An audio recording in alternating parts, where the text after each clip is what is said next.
Good evening, and welcome to a quick episode of Que-stead-Que. No song today. Well, I made a change of plans. Remember, today was the day I was supposed to return to make the new rum vanilla with the marbles, and also to top off this rum vanilla. I didn't go to get the vanilla because I thought about something. I'm going to talk to my sister later and see if she wants to still go in on the on some more of that Kirk and Sweeney. I don't want to go with the 23 year again for ours. I'm going to see if she want to go with the either the 12 year or the 18 year. The 12 year bottle is $29, so that would be basically $15 a piece, or with tax probably $16 a piece. And the 18 year would be $39, which would be about $17.50 a piece, somewhere around there, or 18. I may as well say $40, so 20 a piece. So I'm gonna see if she's willing to do that, because if she is, we have enough vanilla beans to get that started. So that would save both of us some money. The vanilla beans on Amazon, the 25 vanilla bean pack is right around, I think it was less than $20. Now on eBay, the 25 pack of the Vanilla King beans are actually $30, or $29 and $30 after tax. But it comes with your labels and the extra stuff. Sometimes they'll send you sometimes they'll send you, I forgot what it is they send, but they send extra for that extra amount.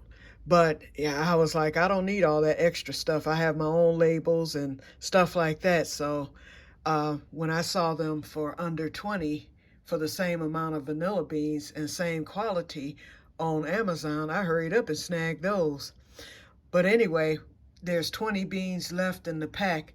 Although I put 25 in there, I'm quite sure 20 will suffice, okay? With the way that this smells, 20 in the younger rum will be just fine. So anyway, and you may as well say 40, because they'll be split, cut in half, and then I'll be adding the caviar to it. So I'm going to see what my sister says. And I'm not going to do the perpetual, not with that good stuff. It'll just be strictly vanilla. I can always do the perpetual.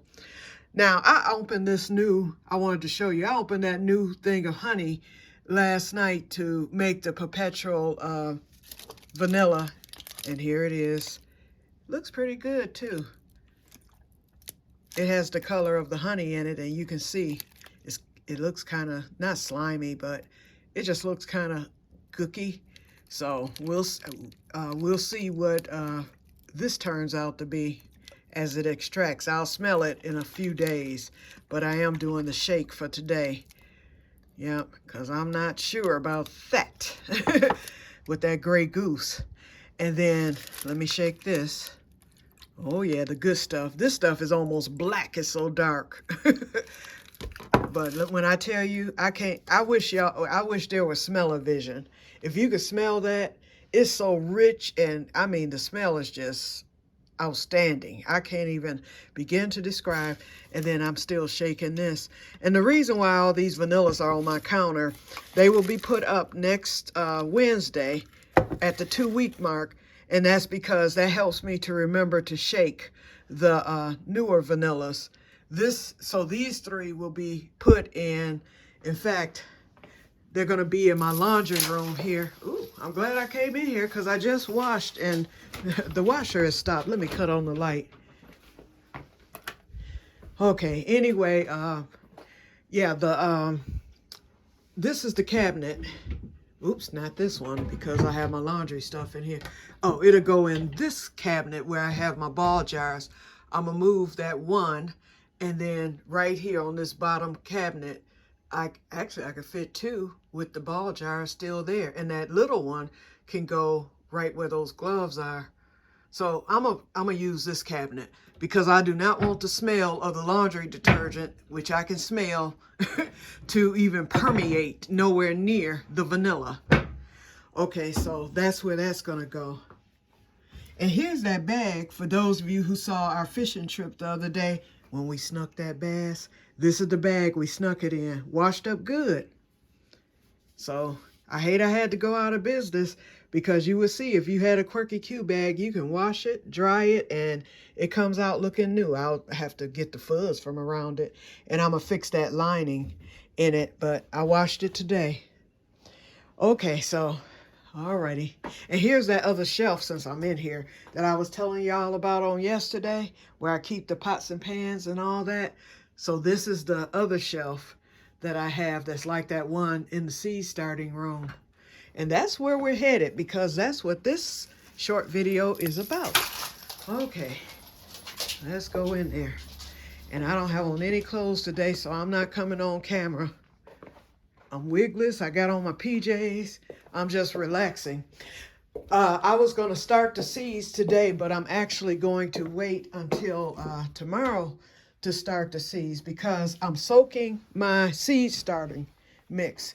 I had 2 partial bags, and then I had a full bag that I already had that I was telling y'all about at Home Depot. And then that's the bag I bought on today. This one right here, that's the new one, and then that's the old one. So the partial bags, actually I need to add some more water to it. It looks like mud now. But I decided I would let the seed starting mix, let me stir it, one of these. I decided to soak it because you know you have to moisten it before starting your seeds. I don't want it muddy. So I am going to pour a little bit of that other bag because it is muddy. I don't want it this, I don't want it this muddy. So I'm going to pour before I go to bed tonight. I'm not going to do it just yet. This is good and soaked. But it's still a little bit too, to me, it's a little too muddy. I want it to be kind of light and fluffy. So I'm going to take that measuring cup that's empty now because water was in it. I'm going to take that measuring cup and put some more water into the bucket, and then I'm going to scoop a cup of seed, a cup or 2 with one of my plastics of seed starting mix to put in there just to lighten it up a little bit, to make it less heavy. And that's enough to start what I'm starting on tomorrow. First of all, my peanuts, they were stratifying for 2 weeks, and the directions say that once you take them out the fridge that they should sit for at least 12 to 24 hours to get room temperature for best germination. So therefore, that's one reason why I decided that I'll wait till tomorrow. Then tomorrow's my great-nephew's first birthday party that I'll be attending from 2 to 4. So when I get home at 4, then that's when I'll start my seeds. Then I'm doing the ground cherries and the peppers. So I know that at least one of these will be filled up, and I think that's enough soil or enough seed starting mix to do that. And if we have to go into that one, fine too. Look at there. I transferred that lettuce yesterday, and it has gotten bigger already. It's doing very well. These I'm going to abort because I need the room. I'm going to move this thing.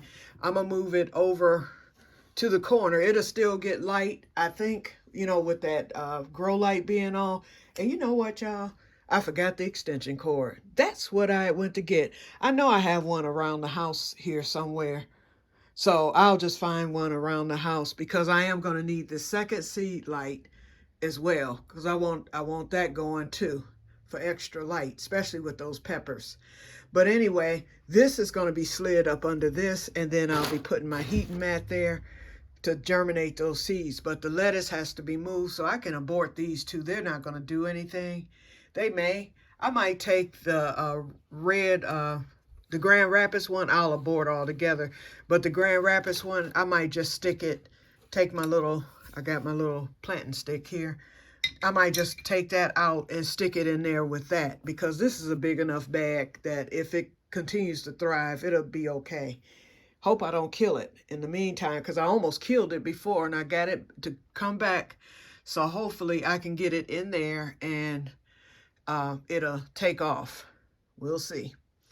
Okay, so that's the plan. So tonight I have a sink full of dishes right now to wash, and then I have to cut up this cabbage that you might have seen on the counter. My friend JD brought that. So I'm going to cut that cabbage up and put it in the freezer bag and freeze that. And then I'll come in and get my seeds out for tomorrow to have those laid out. Oh, and the sand. I did not get that sand at Home Depot. I could not even lift the bag. You know, when I found an unfrozen bag, I couldn't lift it. And I'm not supposed to lift 10 pounds to begin with. So I said, let me leave this alone. This is God telling me, don't mess with that. So I went to Petco when I was on my way back home from Detroit. I stopped at Petco. And Petco, I asked them if they had sand, and they said they had reptile sand. So all the sand I saw was this hermit crab sand. So then the little teenage Karen lady at the thing, she was like, well, you might not want to use that for your plants, because I had told her that I needed it to, you know, for the plants, but I didn't tell her the purpose of the sand. So she's thinking I'm using it just to plant, you know, because they automatically assume that you're dumb and whatnot. And well, you shouldn't use it because it's full of calcium and blah, blah, blah, blah, blah, blah, blah, blah, blah. I said, it's fine. I said, sand is sand for me. And then I told her what it's for. I said, it's to keep, I said, what I'll do is sprinkle a little bit on the top of my soil once I start my seeds. See, sometimes you have to teach folks, you know, especially these teenagers who think they know everything. I said, I have to sprinkle a little bit on top of my seedling when I plant my seeds. I said, and they'll germinate through the sand still. I said, but what it does is, I said, the seed starting mix, once it gets wet, there's these little gnats that can hatch if any eggs were laid into the seed starting mix. And usually there is, because every year we get them, right? So I told her that the sand will prevent that. Or once the eggs hatch and they come up to the little gnats come up to the top, the sand will kill them immediately and they'll never surface. So that's what it's for. But anyway, it was just a few dollars for this little bag. And this is enough. This will probably last me forever because I'm just going to use a pinch. I'm just going to sprinkle it. I'm not going to mix it in. Although I might, maybe I should, but I don't want to. I'd rather have it at the top where it doesn't. But, you know, calcium, you know, I don't think that, you know, I'm going to look, but I don't think that calcium will bother the plants. And if it does, it's early enough to where if anything happens, because, you know, I know how to start a seed and my seeds always germinate. So if something happens out of the ordinary, then I will know immediately what caused it. And it would be the sand. So if that's the case, then I will have to come up with something else. I'll probably end up having to deal with the gnats, but I can always start over. That's the point I'm trying to make. So we'll see what happens. And so that's about all I have to say today. So that's today's episode. So hook up with me on tomorrow. When I start the seeds, I'll let y'all see the process and we'll go from there. But still, I'm thinking with this sand, I'm thinking sand is just sand. All sand is going to have the calcium. You know, this would come probably ocean type sand.